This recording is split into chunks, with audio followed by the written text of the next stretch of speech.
that's fine. Totally fine. At least nothing broke. Yet. Nothing's gonna break, right? Right? Let's just try that again. Hey! Woo! Nailed it! I think. Alright. Let's get into this video, shall we? Hey! It's Meow, and welcome back to another video to Daze. And today, my friends, we are back with another Concept Corner video.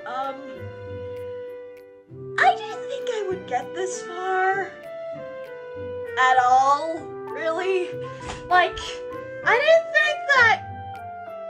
How many are there of you now? Look on this computer of mine.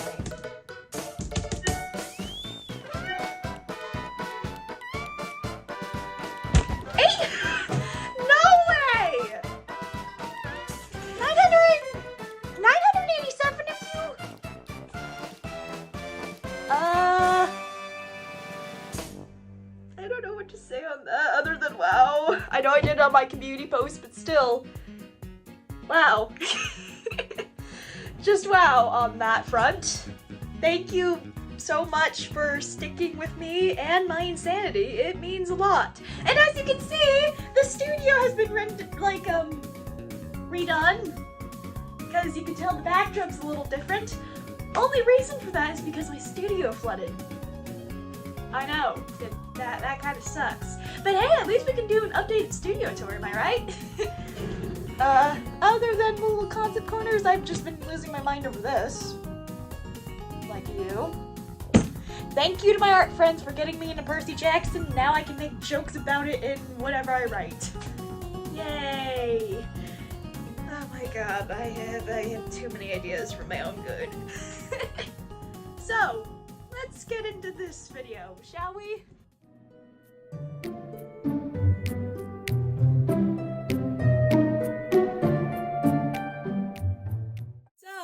So, we're back with Concept Corner, and it's quite the journey, really. It's kind of crazy on how far this has actually gotten. I kinda wrote 2 chapters for Ghost by Candlelight. I have other concepts written for this thing, but the main thing I have written so far is, technically the first 2 chapters, and the thing that I teased at the end, like towards the end of the last video, which was, a lot of y'all really liked it, so I find that to be really great, and just, really amazing that everyone really enjoyed that video. Something I do hope for, like, this video, when it does drop, is to have it premiere sometime, before, you know, the end of the spooky month, because it is the spooky month, and I haven't made a video. I've made only, like, 2 edits, and I uploaded an edit recently, the Uncanny edit, which is, it has some of my, more antagonistic characters. Well, one of them is technically not an antagonist, but the other 3 are. It's a little complicated on that front, but just go with it, okay?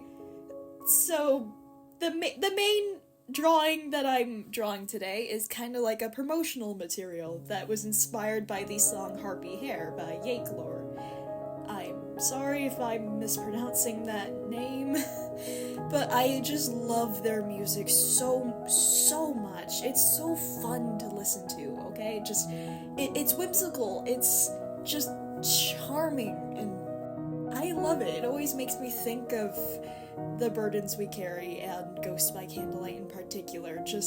I love the characters, and it's kind of why I decided to, like, hey, maybe I could draw my characters like this too.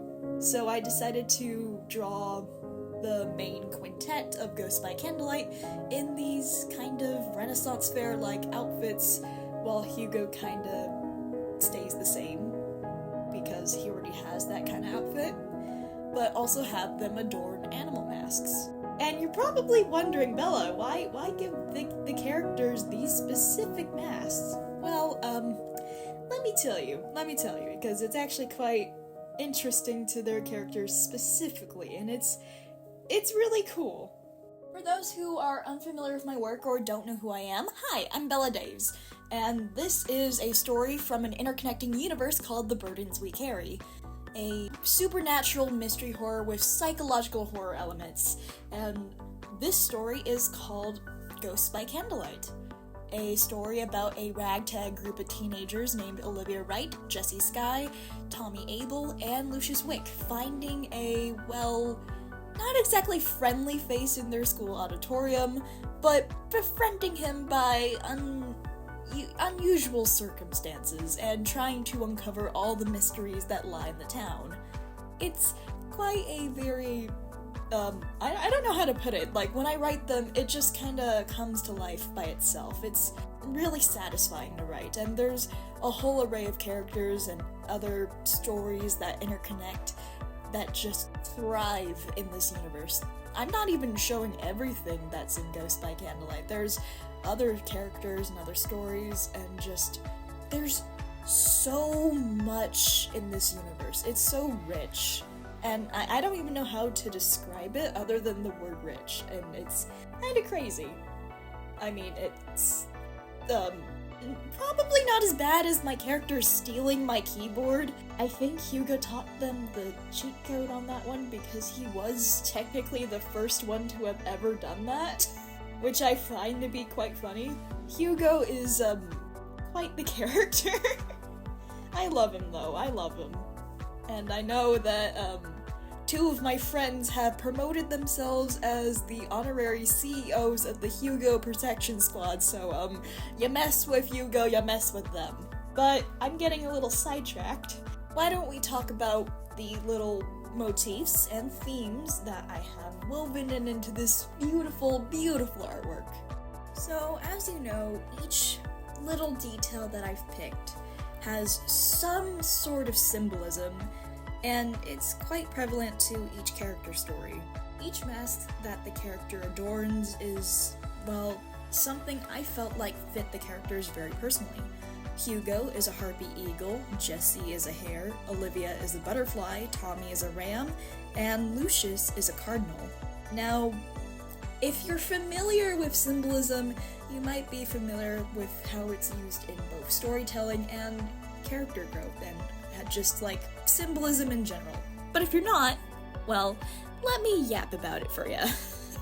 Starting off our list, we have our ever lovely fashion designer, Olivia Wright.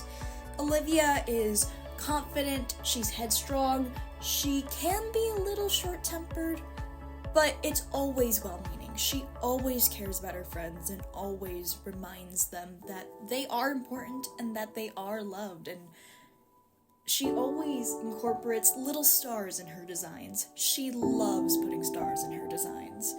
And the star is a reminder that no matter where they are, no matter how bad things are, they can always shine and look their best. Olivia always loves putting little pieces of herself and her friends in every design that she makes, and has gotten her friends to help with some designs that she's made for, well, the theater department, and especially for shows. She loves doing that, and it's such a treat to write her, honestly, and her design here in this drawing is no different.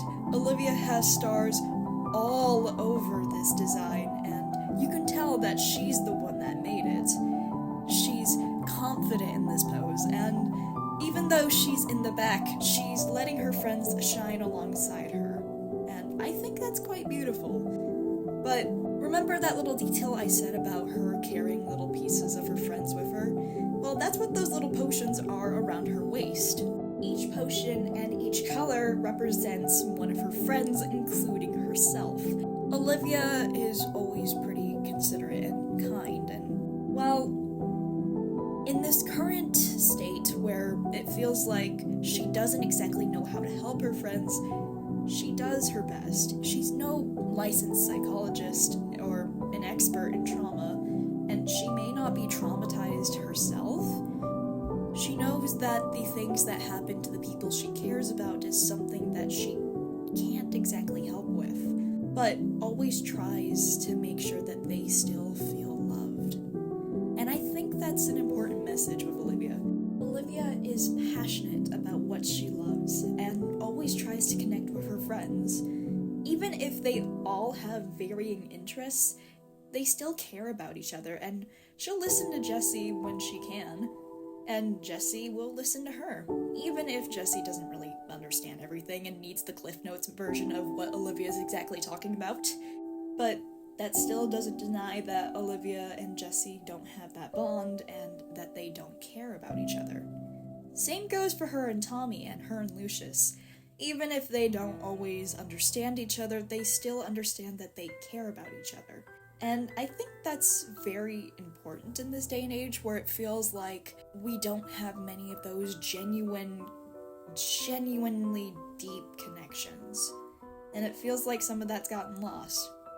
I genuinely think that some people could use a friend like Olivia. A friend that reminds them that they're not alone. That even on their worst days, that they're still good people at the end of the day. They're still someone that others care about, that you're more loved than you know. And that segues pretty perfectly into what the mask that I chose for her represents. A butterfly.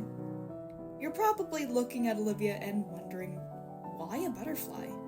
Well, it's actually pretty perfect if you know what butterflies actually represent. Butterflies symbolize freedom, lightness, joy, hope, recovery, life, and rebirth, but they also symbolize loved ones watching from the grave, at least from beyond the grave. So, in a way, butterflies symbolize death.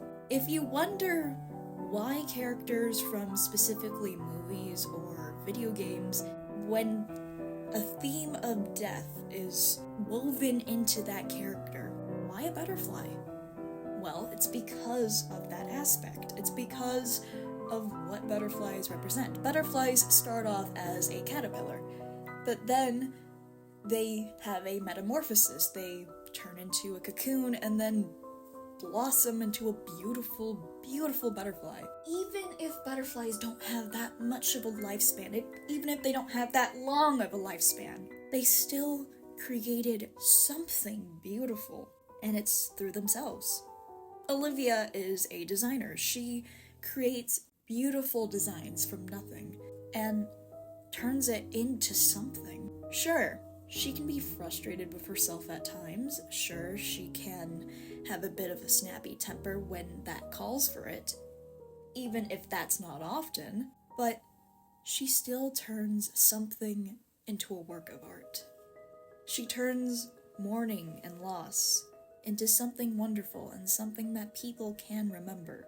Because this group, this friendship, this friend group was once a lot bigger than it used to be. Olivia didn't always have a lot of red in her design, and didn't always have some of the things that she has. Remember when I said that Olivia carries pieces of her friends on her?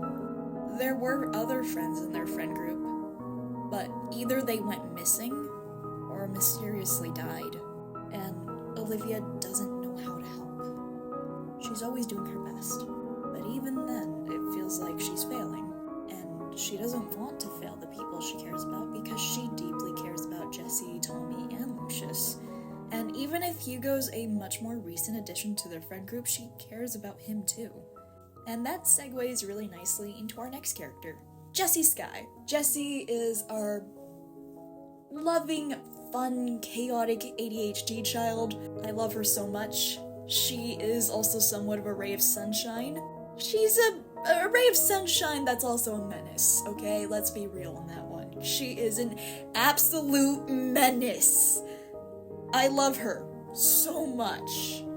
She can be a little, in over her head. Okay, she's very in over her head. She can be very impulsive, and she knows that. ADHD, not stupid. It's like being autistic, not stupid. Some people forget that. Okay, a lot of people forget that. But when it comes to Jessie, she can also have emotions that she hides behind a lot of sarcasm, a lot of humor.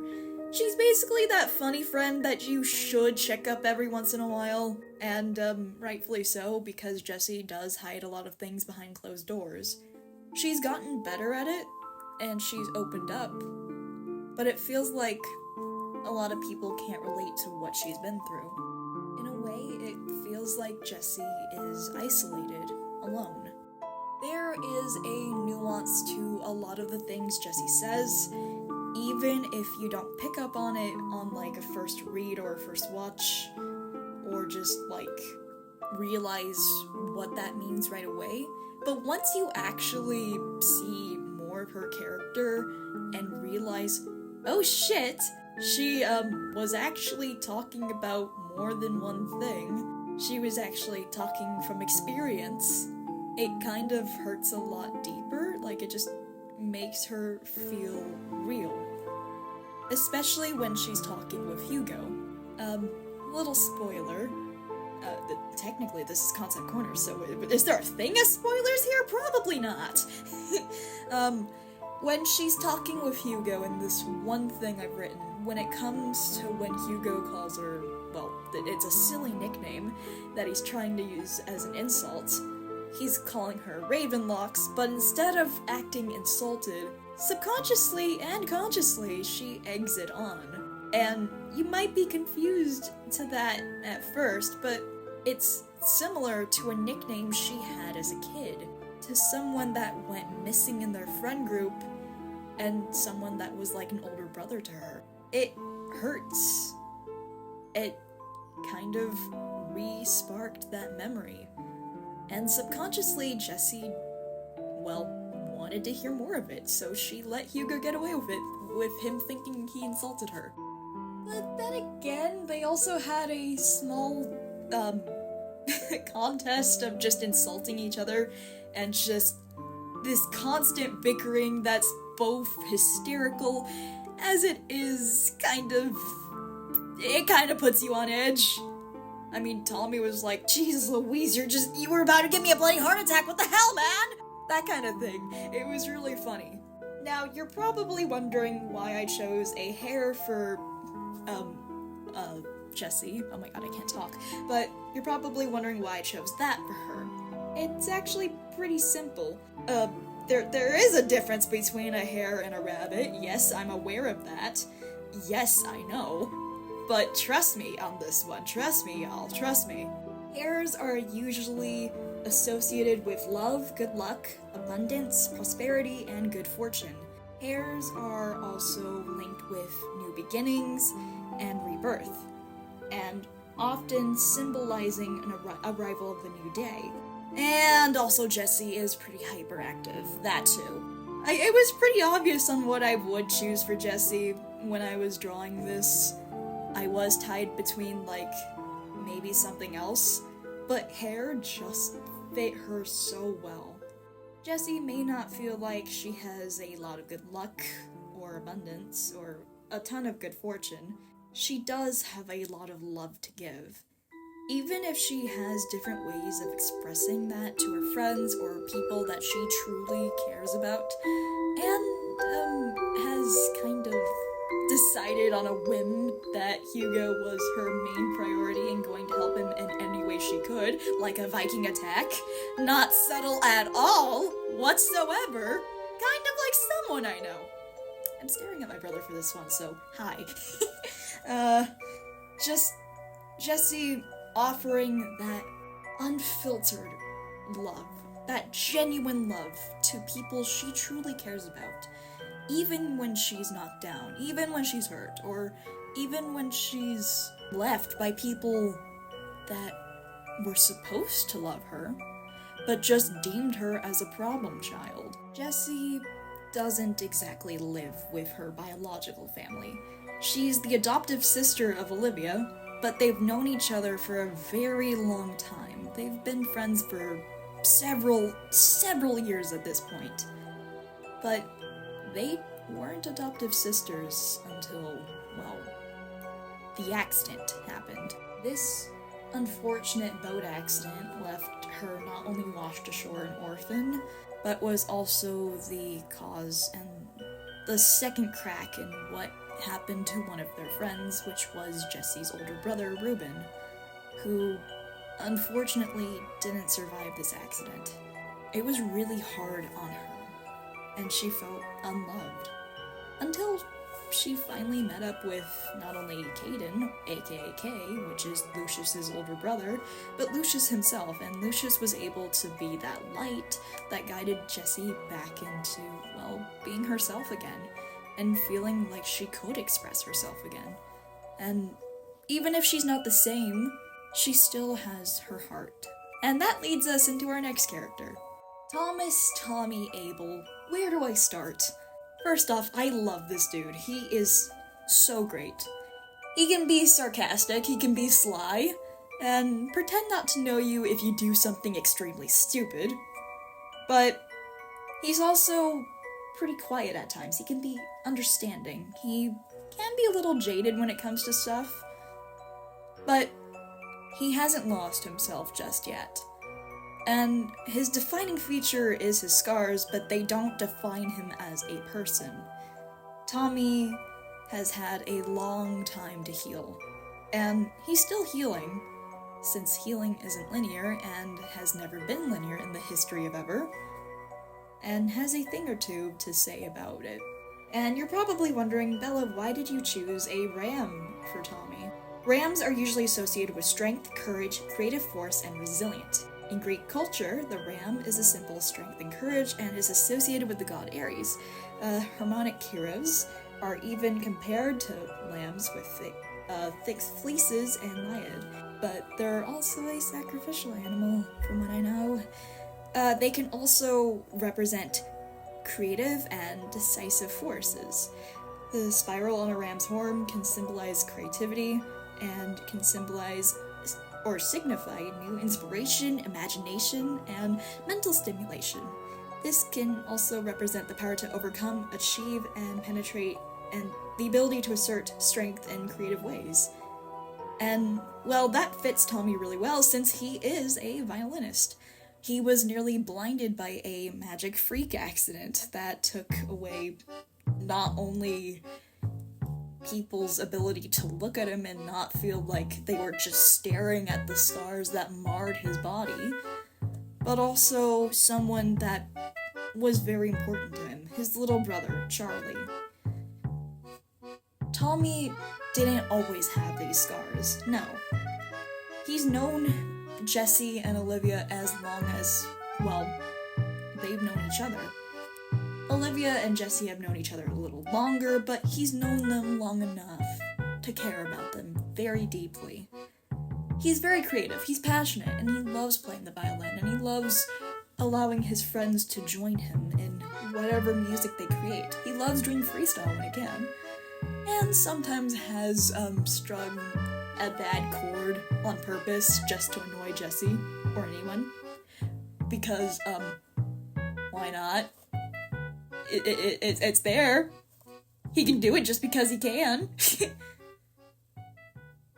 It's kind of funny, really. But he also plays as a way to cope. Sure, he nearly lost his eyesight, but he lost important family too.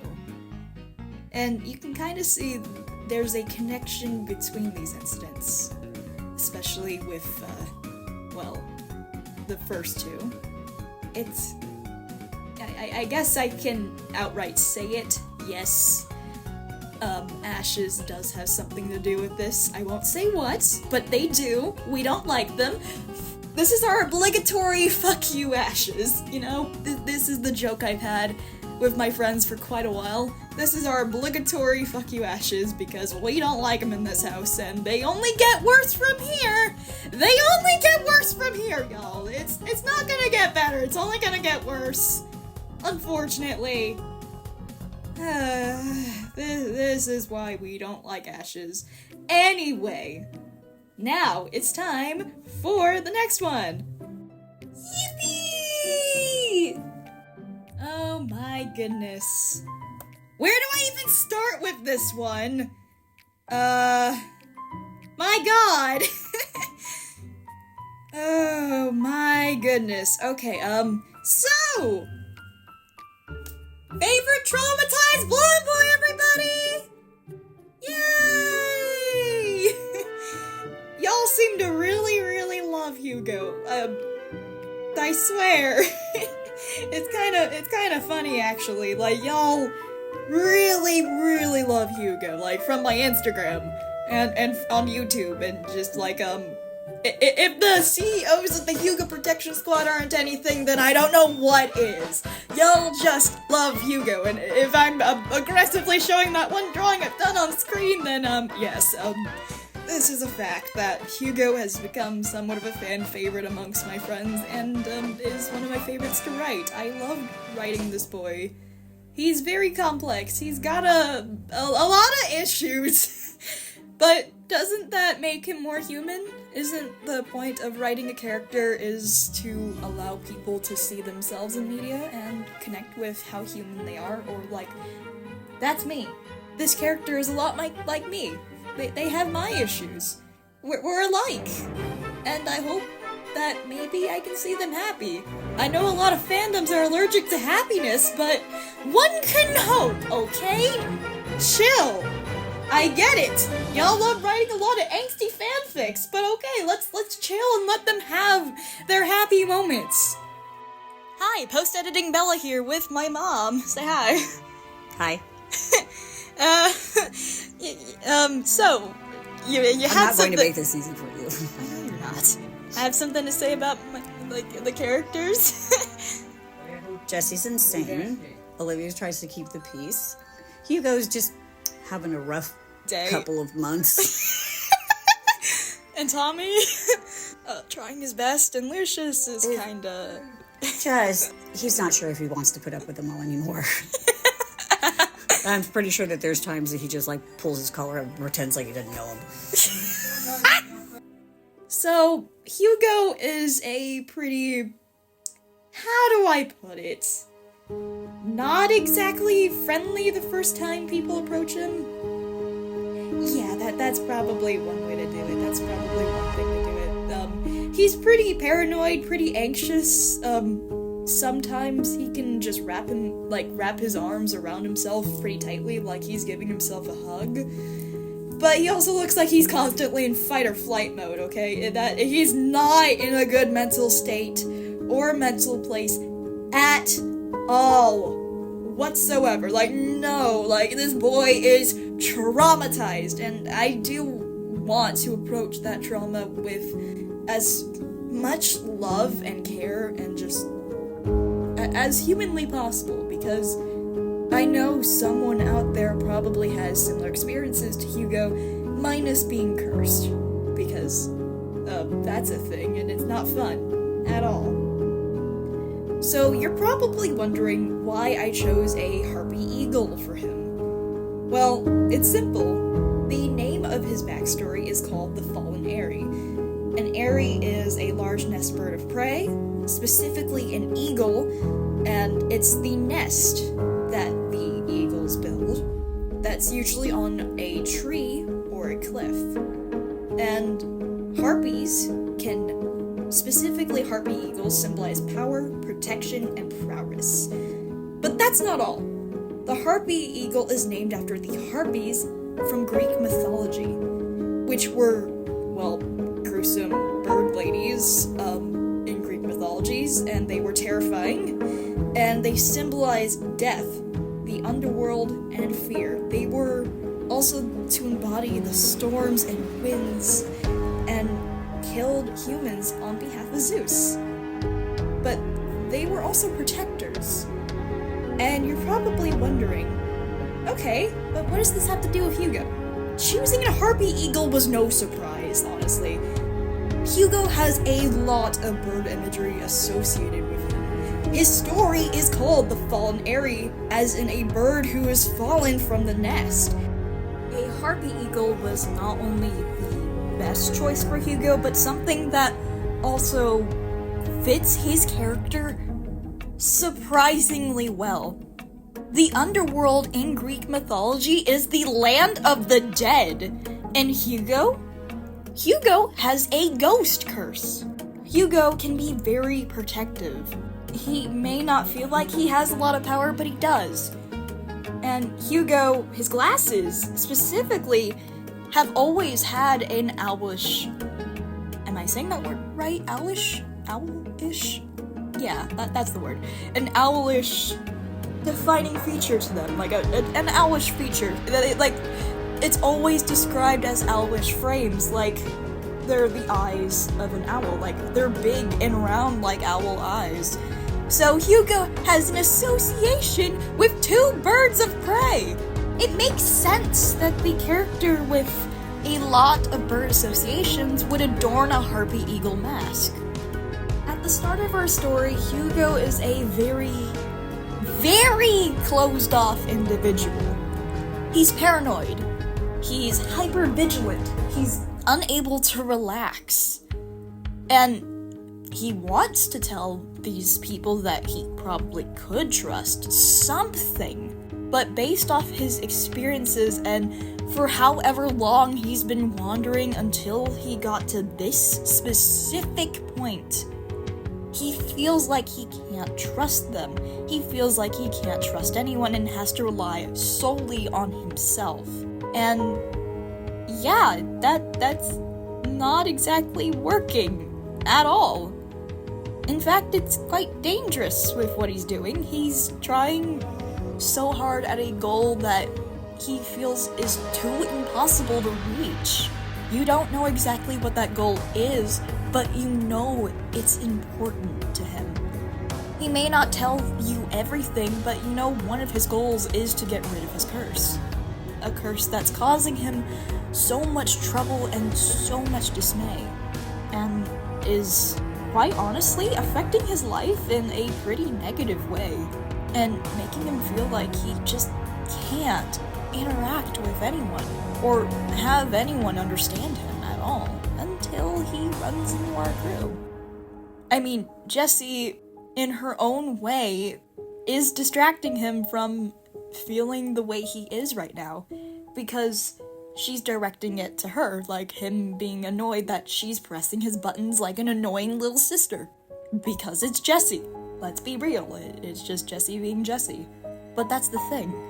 Because of the experiences this group went through, some of the members in this group can understand Hugo in different ways. And even if he doesn't understand how people so different can come together and make a ragtag trio, a ragtag quartet, and just a found family of sorts, it's something he doesn't mind. In fact, later in the story, he quite enjoys their company, even if he doesn't fully admit that. At least not yet. And that finally brings us to our last character. Ah, yes, you know him, we love him. It's our lovely boy, Lucious Wick. Lucious is a calm, graceful, curious, honestly, a very chill gentleman. He is very kind and can be soft-spoken, is a little more soft-spoken for a guy.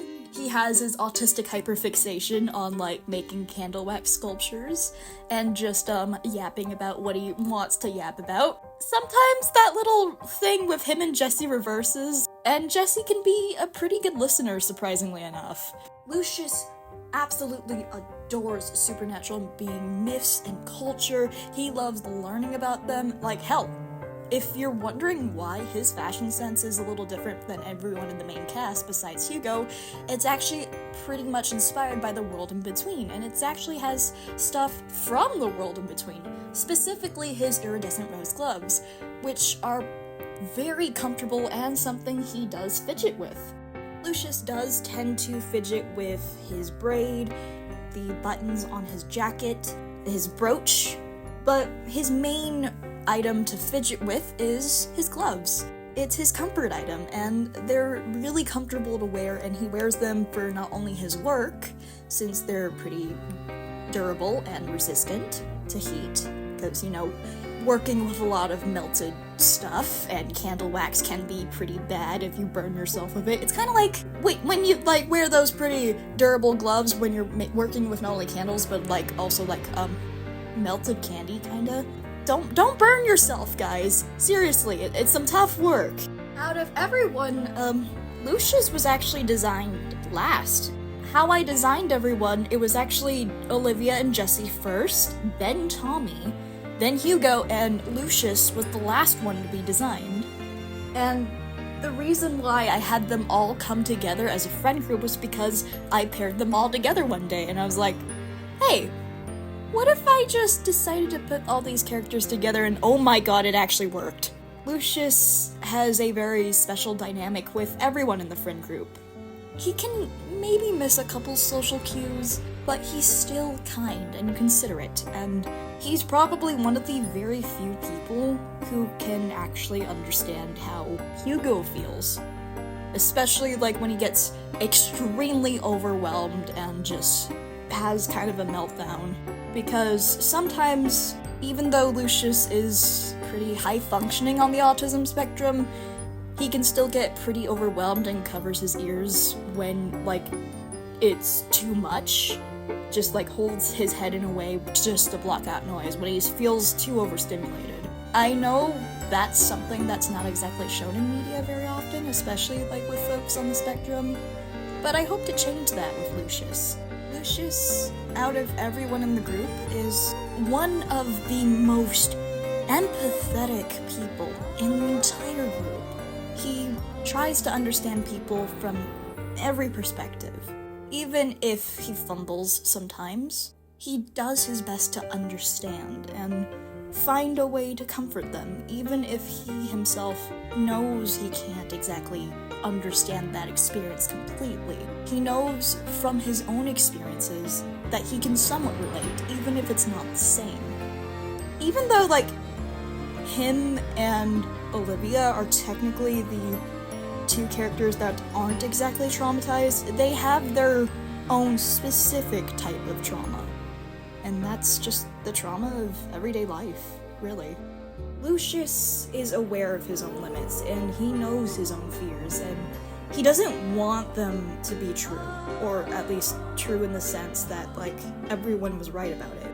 He hates the thought of having a meltdown in front of everyone in the mask of everything being okay, breaking, and everything getting to him. He fears me being, well, misunderstood, and that rejection of him as a person, and not being good enough. I think a lot of people on the spectrum, including myself, have felt this one way or another. That feeling where you don't exactly know where you belong. Lucious knows that he's weird, and being weird is okay. And I think some people genuinely forget that. He has a support system that genuinely cares about him. And, well, him and Hugo have a very, very special relationship. A relationship that I hope builds up over time with trust and understanding. And I can't wait for everyone to see flourish. So, you're probably wondering, Bella, why did you choose a cardinal for Lucious? Well, my dear viewer, I'm so glad you asked. You see, cardinals represent energy, passion, and courage. While their melodious songs are thought to bring joy and happiness, some believe that spotting a cardinal can bring good luck. And not only that, is a reminder of loved ones who have passed away. So like butterflies, they are spirits of those who have long since passed, and spirits of those we love from beyond the grave watching over us. And, well, they say that a vibrant red bird is an uplifting, happy sign to those we have lost will live forever so long as we keep their memory alive in our hearts. As cardinals sing their pleasant song, people may recall cherished memories of better times. And Lucious, his name means light, and Lucious hopes to bring light to his friends, to bring light to their passions and his own passions. In a way, they tether each other together. They make each other better. Something that has stuck with me and will continue to stick with me, and I think this applies to the stories pretty well, is something that Hayao Miyazaki, the founder of Studio Ghibli, had to say about love. Love is two people inspiring each other to live and recognizing just how hard living is. Love is not a linear thing. Sure, you can have people who hurt you just as much as they inspire you. Love can be messy. It doesn't even need to be romantic love. It can be platonic love, it can be familiar love, it can be any semblance of love that's just there. Love actually is all around us, and sometimes we miss it. Another quote that has stuck with me and that made me cry on a live stream was something from The Amazing Digital Circus. Good memories can do a lot. Hold on to them and cherish the people around you. You never know when they'll be gone. In this world, the worst thing you can do is make someone think they're not wanted or loved. And that is a beautiful quote. And something that I think sums up this story so well. It's building up that trust again after you feel like you're lost in an endless maze of something you're trying to achieve but feel like you never can, and finding people who can pull you out of that darkness into the light. People who you thought maybe would have never been friends with at one point, caring about you just like they've known you all their lives. And I think that's what's so special about Ghost by Candlelight. What's so special about the burdens we carry. Because even in the face of something so horrible, people can still make something good out of it. Oh my goodness, and that's where we leave this video, but not before I give y'all a little sneak peek onto the story. Stop! A voice screamed from the darkness. Every step droning, echoing, screeching, as it were, a dissonant and distorted cacophony of voices that rang with every turn he'd taken. Damn it, I said stop! Hey, are you even listening to me? He demands, gasping for air in this hot pursuit he was tangled in. The frigid school halls became an ocean, trying to drown and win the fight.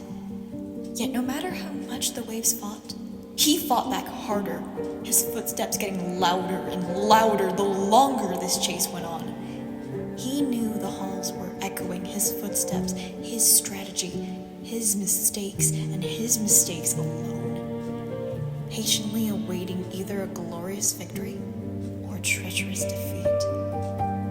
It could go either way, but the latter was far, far worse. It would be a battle with no satisfaction, a game with no prize. And that wasn't going to be the way this would end. I saw you stealing from the food cart, mate! You ain't fooling me! You're the phantom thief! I know you are!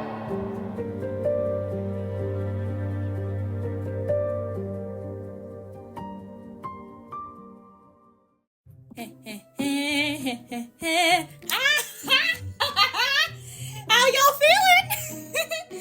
The Yanks train stops for no one! Woo!